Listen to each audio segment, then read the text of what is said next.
The way that a musician's image is handled once they pass away can sometimes be extremely respectful, or it can lead to pure exploitation by the party left in charge. So today I'll be breaking down the 4 different types of posthumous releases, and I'll use specific artists as examples to paint the picture. Let's get into it. First, let's explore a bad example of a posthumous release. A few different artists may come to mind when it comes to poor treatment of their legacy. It could be XXXTENTACION, who has still had projects released that are mostly demos that may never have been even meant to see the light of day. Or maybe it's an artist like Pop Smoke, who was paired together with Dua Lipa in a collaboration that may not have happened if he was still alive. In this particular example though, I feel like one artist has been used and exploited more than most, and that would be Juice WRLD. For starters, the promotion for his recent album, The Party Never Ends, started 6 years ago and it just released. What followed the initial announcement though, was countless times moving that project back, a pair of albums that were released in between the announcement and now that may not have been meant to see the light of day either, and then an insane collaboration with Fortnite that allowed kids and players to use Juice WRLD's skin 6 years after he passed away. Final straw that made me want to use Juice WRLD as the example for this category was when I've seen him and XXX have multiple collaborations released this year. While the Whoa, Mind and Awe version actually was Juice WRLD freestyling over an X beat, it still feels a bit murky knowing that neither of them were here to give a cosign to release it. Zooming out on that whole situation though, it is true that most of Juice WRLD's work was freestyled in some way or another. Came in the studio, I turned on the first beat and it went like doop.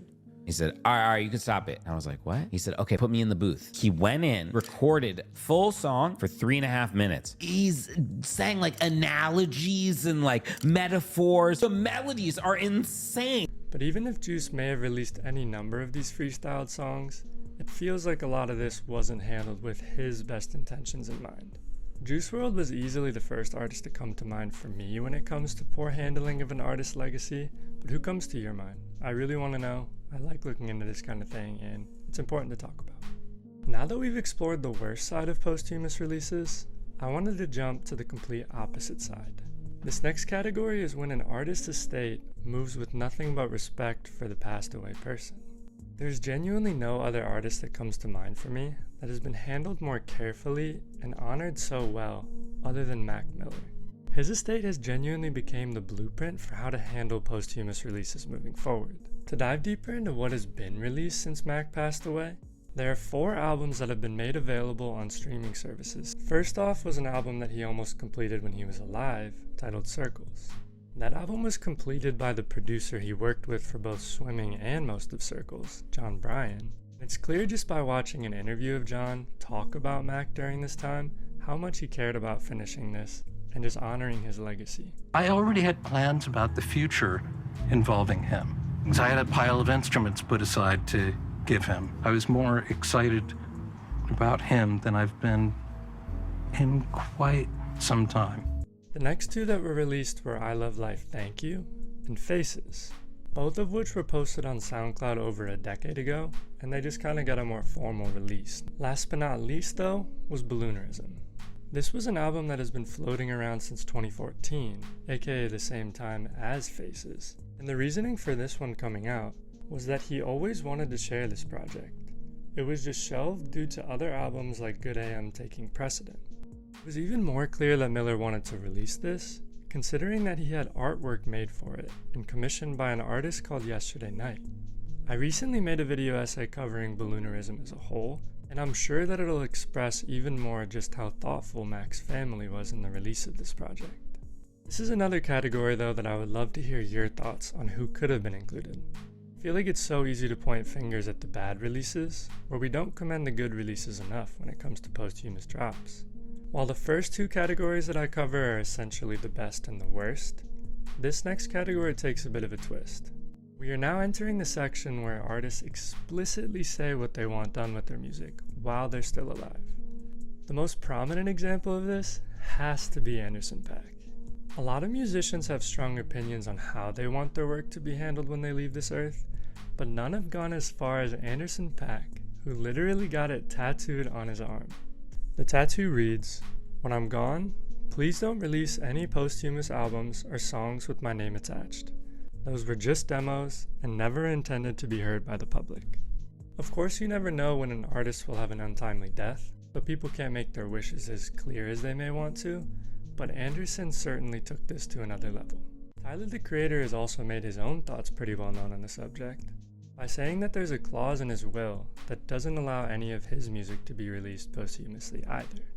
And then if Anderson .Paak is the prime example for artists not wanting their music to be released, then Sinead O'Connor is the complete opposite of that idea.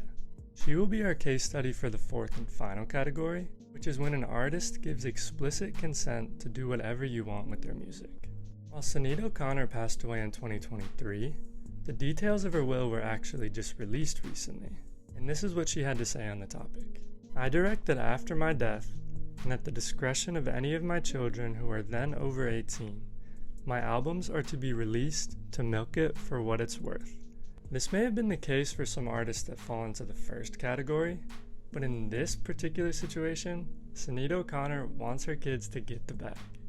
And if you're wondering how that's gone at the time of writing, her family hasn't really done anything when it comes to releases. Despite O'Connor publicly saying that she had an album nearly done around the time of her death, there's only been one song published of hers that was part of a soundtrack, a remastered single, and then a feature in July of 2025.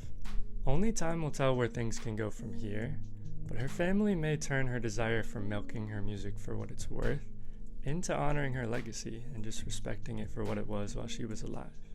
There's so many other examples that could have been used in this video, but these are the 4 artists that I find myself returning to when it comes to the idea of posthumous releases. As I've mentioned a few times in this video, I would really love to hear your thoughts and just examples that you know about artists and their posthumous release plans, how it went, if it was handled well, poorly, or anywhere in between. This is a topic that interests me to no end, just because there's really no set outcome no matter what your plans are or what you expect. But more importantly than anything, I just wanted to say rest in peace to the artists that we have lost and that we will continue to lose in the future. If you enjoyed this video, it would mean the world if you checked out some of my other work. But thank you so much for watching, and I'll see you in the next video.